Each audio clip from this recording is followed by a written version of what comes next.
Okay, the schus to speak about the Heilige Tzaddik, Shalom, Shevadron, Zecher Tzaddik Levracha. The emphasis is in Esther. And listen, if you read the book, at least you'll see Megala Tefach. You'll get exposed to see a little bit of his greatness, his gadlus, Torah, Hasmada. He put on he was a maggid, so he covered it over. Mices, jokes, it's just to get the oilam. I was like to be once at a vad I didn't know about. I was learning the Mir Yeshiva for a year in Eretz Yisrael. I heard about it, gave a vad to the Mir Chevra. I only heard about it very late in the year. I left shortly afterwards, but I was like to go one of those vadim. It was like for an hour and a half. I think there was one mice, I think there was one joke. It was like heavy. It was like, wow. It was like to see Reb Shalom. I mean, he learned by Groise Yidden that as a Maggid, he got the message in through other ways, but it depends who he talked to, depends what he said. He was a Ma'adik Yid. Besides the fact that he was a Kaddish for Torah, a Loimeid, a Smada. I think you look in this book, he has his Masechta 60 times, 70 times. The ideas, a Torah, his godless, his Avodah was unbelievable. But anyway, what we were able there to see something about what he was. So I personally had a tremendous chus because I had a Pesach Seder by his house. I was a Bach in Yeshiva. I figured I have nothing to lose if I ask. I mean, what's the worst thing? I'll say no. And if I think another Meshuggah that could come, I said, what is? And if he says yes, I'm a lucky person. I had this chus. So I approached him. He lit up. Gewaldig. I could come to the Seder. So that was my Pesach Seder. I don't know if I should say this, but the Seder itself, that came out with Haggadah and Shalom. The Seder, he just said what the Haggadah said. He did the Haggadah. Didn't rush. He said, Haggadah. His family, it wasn't his family, it was his daughter and her family that were there with him. But all he did, he put the matzah on his shoulder, he walked out. Otherwise, he didn't say Vertlach by the Seder bad. So it could be again, kids were growing up. I don't know the cheshbon, whatever it may have been. He actually had problems with his teeth, so he did take his matzah and poured water over it to eat the matzah. But the whole Seder was over before Chatzos. I mean, it's a halal and everything.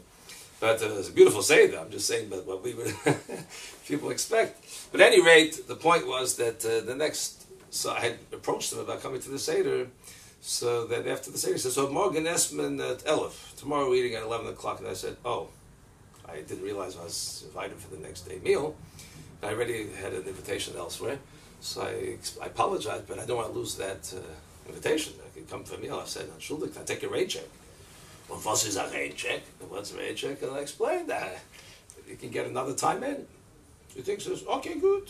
So it was after that vad that I came with the Mir Yeshiva shortly after Pesach. I didn't want him to forget. He gave me this rain check invitation. So I approached him. I said, Shus after this week, Shabbos, such a thing for a minute. Yeah, it's good. So I didn't know what I was thinking. But anyway, I came Shabbos. Before we went to daven, and came to the house, there's 2 place settings by the table, and I realized, where's everybody else? But I found out later, I think he used to eat one anicle for Shabbos meals, whatever it was. It wasn't, I thought it was the daughter and the family, I didn't realize. But anyway, we went to daven, I think Rabbi sat me next to him, and Shalom Zalman, that was his gift. But anyway, that was in the Groshul, in Shari Chesed. Anyway, so he came back, and then he made me sit down at the table, and he had problems with his feet. He was shuffling back and forth. He was bringing everything to the table. So I said, Rabbi, I can help. Nein, du sitzt. Sitzt wie a Chosen. You sit like, was the way a Chosen? You sit like Chosen. I said, Entschuldigt. He said, hast du schon Charata? You have Charata for coming. My Charata for me. I have Charata that I'm making. The Rabbi, you have to move. He brought everything to the table. It made me sit. And we ate, it was 2 sudas, Friday night and Shabbos day.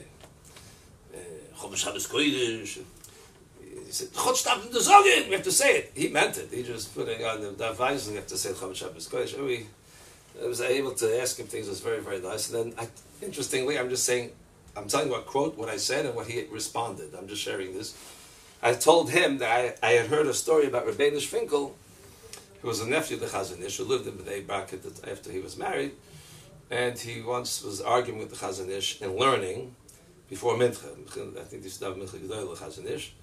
And apparently, whatever the machlokas was, the Chazon Ish had told Rabbi Ish that you're wrong. And then they ended up breaking up for Mincha. I'm just, again, quoting what I heard. don't verify the story, but Rabbi supposedly came back after Mincha and said, I was thinking about it, apparently in Shemona Ich mein, ich bin gerecht, and I think I'm right. Chaznish answered him, this is the quote, I also thought about it, and you're right. This is incorrect. That was the story I said over. Shalom started to laugh. This is mir gewend, what happened to me. Talking about that was but the Ava, the Varmkeit, the Torah, the Geschmack. Someone here, Yaakov Greg, I think, told me he once came to his apartment. It was in the morning or something, so he came in, he hears a shrine. He came in after, he says, oh, he's Gabri Kari, you got to get up. And this is already after he was already up for Sikhin, he davened. But the Geschmack, he put in the Torah mitzvahs. I think Rav Moshe Schwab, the Rosh Kollel, Zechat Bracha, said in England he once was with him. I think he shried the whole bracha. Baruch atah nimei shakel. Rabbi, what's right? Why he says, if I don't remember if I said the bracha, you remember that I said the bracha. But again, I think it was just clothing. He once came to Tells. He used to do his Tainas Dibur I think some people used to do Asiri B'Kodesh on the 10th day. I don't know exactly how it worked. But he used to come and do Tainas Dibur. He used to not speak a whole day. So he once came to Tells on this day, the Tainas Dibur, and Gifta met him and gave him a Shalom Aleichem. Had a whole conversation with him. And only later did they find out that it was on the Tainas Dibur. How's it possible? Because every response he gave was either a quote from Chazal or a pasuk. So you can have all kind of, the whole conversation was just Chazal and the psukim. He was still fasting. Tainas Dibur. He didn't say one word out of Torah that he spoke that day, and you couldn't even tell. That's what the mahalach that he was doing. So that Shabbos, he was in Telstaka, he spoke in the Yeshiva, but also he was ate by a gifter. So I remember we went to the Bachar, went to the house, the apartment was in the dorm then, and they were sitting in the suda, and then Rav Shalom started saying over a mice, a famous mice, with the Alta, and with Rav Dennis. Dennis was Rav Gifter's Rebbitzon's grandfather, a very wealthy man. We talked about it maybe in the past. There's a Moedik Yid, a Gir Adir Moedik, and Mechabit Torah, gave tzedakah. So Rav Shalom started saying over mice about this. Rav Dunash, Dennis, and he said, you could come to him. And he was going to tell him the whole story, which was a familiar story. And Rav Gifter said, oh, du meinst doch mit der Alte von Slabodke. That was the person that came to Rav Dunash with the... So Shalom said, I didn't know it was him. He said, oh, I better be careful how I say the story now, because he sensitive to the Gedolim who were involved here. The story went that the Alta of Slabodka came to the house, and he knocked, and the Dunash was mekabel upon him, and he gave him very shame. And so the Alta of Slabodka asked this Dunash, I want to ask you a question. It's not Chalila as any time. I just, I'm trying to understand. That's all I'm asking for. He says, when I come to you, you give me very nicely. Very shame. When the Alta of the Varda comes to you, you give him everything you have. Whatever's in that wallet, just give it all.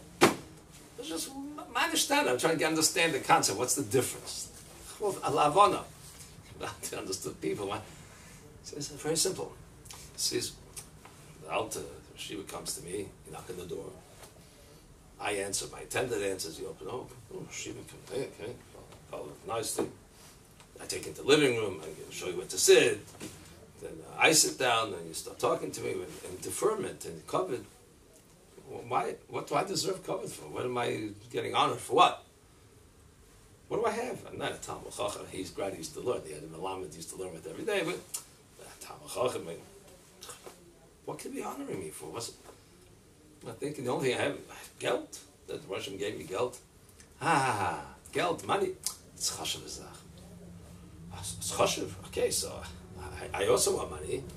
And Rosh Hashiva wants, okay, so Vada, I'm going to give. Vada, give it. Sina, Matana, very good. So you have, I have, okay, good. Now to Nevada comes.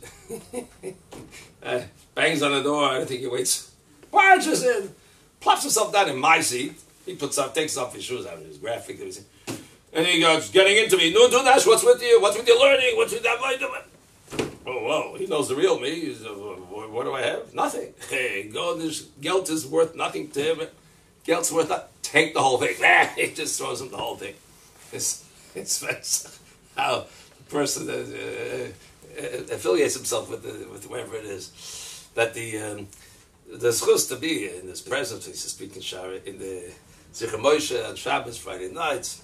Hamoinam, people that drank up his words. There's a famous zach that Brisker used to send his own children to listen to. A person, the Imam Yisrael Shemayim al Panav, you could see the Yira, the Av, the Torah. It was at first there was a Magid. The person could listen to for 3 hours. We can't have the patience. Him you could listen to because it was the Lev, the Av, the Vord, and the way he got to you. The people were glued. It's as I Yiddach is able to mashpia. There's a beautiful story in the book too that says about him when after the Medina was established, the Nebuch, apparently they're losing young people left and right. It seems. So Shalom was drafted. Get the kinder. We have machin. See, they made a share with them, and he was very entertaining. He got the chaver to come, and then one bacha didn't turn up for 1 week, 2 weeks, so just once a week, whatever it was, and he didn't turn up. He's very worried. Where is the guy? So finally he goes to the guy's house, knocks on the door, and the bacha answers the door, and he sees him. Shalom, Rabbi, what's this? I don't know. You missed you. The last 2 times you've been by the shears. Everything's okay? He says, yeah. Everything's fine. It's fine. I probably won't be there another week, 2 weeks. I'll be back. What do you mean not going to be the next 2 weeks? What's that supposed to mean? You know you're going to be sick next week? Like, why wouldn't you be there? Right? Intrigued? Well, I just can't make it. I've got something else. Something else? What else is there?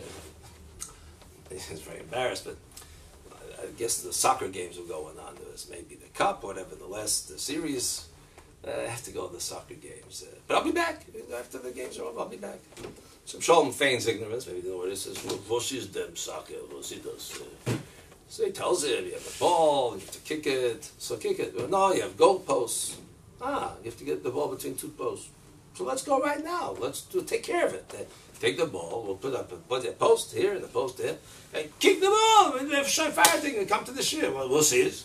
No, Rabbi, it's 2 teams. You have a team here and a team there, and each team has to get the ball across into the goal of the other team. What is that challenge? You got to overcome that challenge. You got to get it past the goalie. That's the victory. Shalom says. So for that, you want to go and watch the other teams, how they battle out. They get overcome their challenges. And what's your challenge? Can you overcome your challenge? Your challenges. And he came. He come in. He realized, yeah. So he said another because Shalom Azat Sadik Kodesh said he was in England. He had problems with his feet, and he fell once, he fell twice. So he was very disturbed, and the Balabas is trying to menachem him, comfort him. He said, older people have problems, but they fall. Nay. He wouldn't take that for an answer. Until he called his Rebbe. He said, you always have to have a Rebbe. He took the Manchester Rosh Hashiva as his Rebbe. He was younger than him, Manchester Rosh Hashiva. One time he saw the Manchester and Shalom. They're about to meet, and the Manchester comes running to Shalom. Shalom was walking. So someone asked him, I thought he's your Rebbe. He said, yeah, Father. So when you run? You run the Rebbe? He couldn't get them there. But anyway, see, at this time when he fell in England, London, so he called the Manchester Rosh Hashiva on the phone. 45 minutes on the phone, figuring out why he fell. Then he came out, because there was a chasna in America, somebody very close to him, and he didn't come. He was older, it's hard to move. I should have gone across the time. I should have gone. With the feet, should have gone. Just fell. Ooh, he calls up the family, he says he's still having Sheva brachas. Yeah. Hold that last Sheva brachas as long as you can, because I'm taking the next flight. He took the next flight. He came to Sheva brachas. He went back to England. He was in hospital for the next 2 weeks with a smile on his face. He did what he had to do. His masakin, alles is alles tikkun. Schus yagad aleinu, I'll call Israel.